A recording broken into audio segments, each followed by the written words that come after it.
1 cup तांदळापासून आज मी नाश्त्याला बनवली आहे मऊ लुसलुशीत जाळीदार आंबोळी।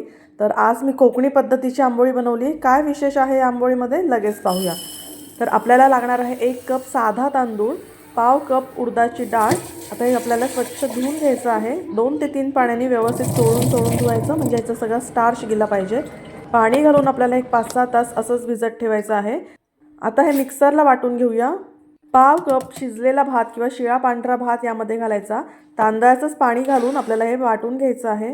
एक 5 मिनिटांपर्यंत फेटून घ्यायचं आणि रात्रभर ह्याला उबदार ठिकाणी फर्मेंट होण्यासाठी ठेवायचं।